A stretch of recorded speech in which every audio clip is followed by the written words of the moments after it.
तो मेरी समझ में एक बात आई, एक बात बताना भैया तब तक वरना बाद में करवाएंगे।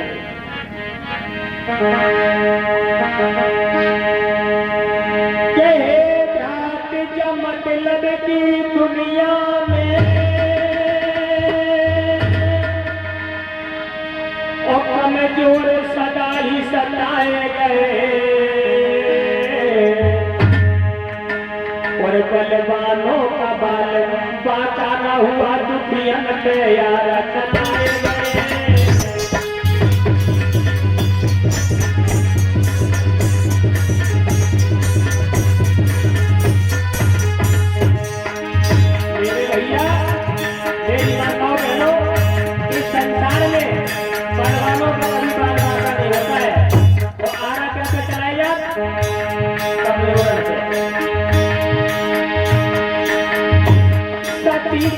मतलब की दुनिया में कमजोर सदा ही सताए गए बलवानों का बाल बाका न हुआ दुखियन के यार सताए गए।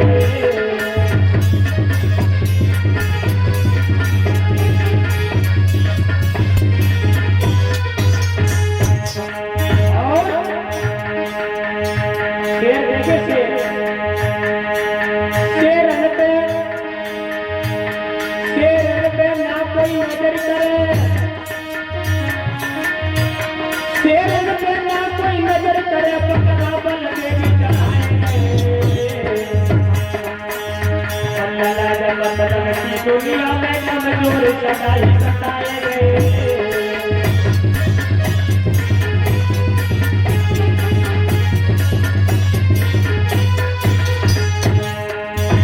ने क्या कहा था? शिक्षा वो शेरनी का दूध है जो पिएगा वो दहाड़ेगा। शिक्षा वो शेरनी का दूध है जो पिएगा वो दहाड़ेगा और नहीं पिएगा तो बलि किसी नहीं जाता। एक शायद शेर की कबूतर में बलि ना दे तो वही देखी हुई है। काहे? अगर शेर की बलि देने की सोच नहीं तो तुम्हारी घोड़े बलि दे दी नहीं मतलब है। इसलिए बकरे की बलि दी जाती है। और क्या होता है? सापन पे ना कोई नजर करे,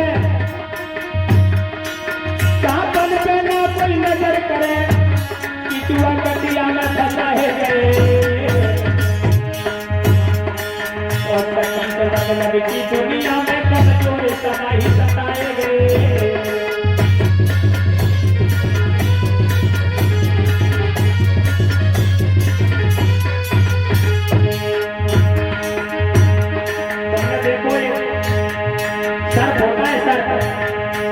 सर्प दूरी से बनेगा फूक करते, कभी सर्प काटने वाले नहीं होते हैं भैया।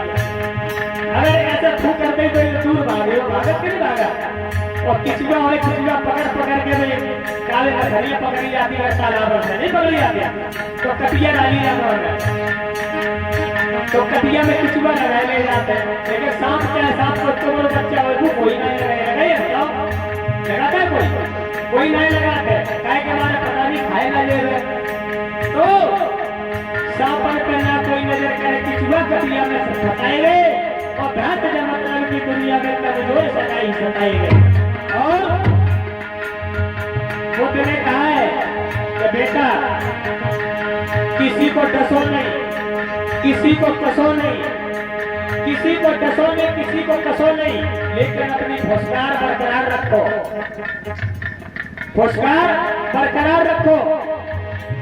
एक बार भगवान बुद्ध श्रावस्ती के वन में विहार कर रहे थे तो वहां पर एक मुचलेन नाम के नागराज थे। तो नागराज को जब कोई परेशान जरा सा भी करता था वो हाल कस लेते थे उन्हें। अब कसले तो लोग परेशान थे। ये बात भगवान बुद्ध ने सुनी तो भगवान बुद्ध जाकर के वहीं बैठ गए। तो वो नागराज भगवान बुद्ध के पास आए तो भगवान बुद्ध को आप लोग देख रहे होंगे इस चित्र में, शांति चित्र में बैठे बैठे ही नहीं बैठे। तो नागराज उनके ऊपर चढ़े, बुद्ध जी के ऊपर, भाई ध्यान से सुनना बात को। जब ऊपर चढ़े तो ऊपर से चढ़े, नीचे उतर गए, फिर इधर से चढ़े, इधर उतर गए, इधर चढ़े, इधर उतर गए, लेकिन बुद्ध ने कोई क्रिया नहीं की शरीर में। जैसे बैठे वैसे बैठे रहे। नागराज पास में जाकर के बैठ गए। अब बैठ गए जब बैठ गए तो भगवान बुद्ध ने चित्त खोला। कहने लगे, क्यों नागराज, तुमने मुझे डसा नहीं? नागराज ने इशारा किया, नहीं। क्यों, मैंने तुम्हें सताया नहीं? क्या मेरा कोई दोष नहीं? नागराज ने कहा, नहीं। तो फिर बुद्ध कहने लगे, तो फिर और लोगों को तुम क्यों डसते हो, उनका क्या दोष होता है? तो उन्होंने कहा, हाँ। तो बुद्ध कहने लगे, मेरी बात एक मानोगे? नागराज कहने लगे, जरूर मानेंगे। इशारा किया, तो आज तुम किसी को डसोगे नहीं? नागराज ने इशारा किया, नहीं डसेंगे। अब होता क्या है, दूसरे दिन नागराज घूमने गए तो पहले फल को ऊंचा नहीं किया, आराम से चले जा रहे हैं। तो लोगों ने देखा कि यही वो नागराज है जो लोगों को डस लेता है। तो ईंट पत्थर से उसकी माराई की दूर से।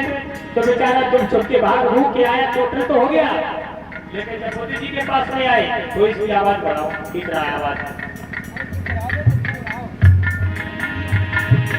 जब पास में आए तो बुद्ध ने कहा, क्यों नागराज, ये दशा तुम्हारी किसने की? नागराज कहने लगे, मुझे लोगों ने मारा।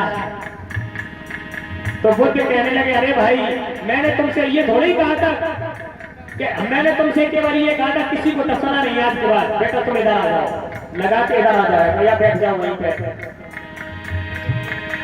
मैंने तुमसे ये कहा था कि डसना बंद कर देना, लेकिन ये नहीं कहा था कि अपनी सुरक्षा ना करना।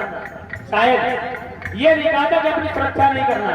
भगवान बुद्ध ने कहा कि मैंने तुमसे ये कहा था किसी को डसो नहीं, किसी को कसो नहीं, लेकिन अपनी फुसकार जाए, फुसकार। एक अगर तुम पर कोई हमला कर तो फू कर दियो, और फू कर दियो तो लोग डर जाएंगे, भाग जाएंगे। और फुसकार ही तुमने छोड़ दी अगर, जैसे नहीं भाई कुचले कीड़ा होते हैं, कुचले सब लोग जाना तो लोग जाना तो भाई पकड़ पकड़ के घरे में डालने को, जेब में डालने को, वो खाती नहीं है इसलिए। तो बुद्ध ने कहा, किसी को डसो नहीं, किसी को कसो नहीं, लेकिन फुसकार बरकरार रखो। और जब जंगल में जाते लकड़ी काटने के लिए तो क्या होता है, टेढ़े पे ना कोई नजर करे, टेढ़े पे ना कोई नजर करे, सीधे पे यारा चलाए गए। एक रात जब मतलब की दुनिया में कमजोर सताई सताए गए।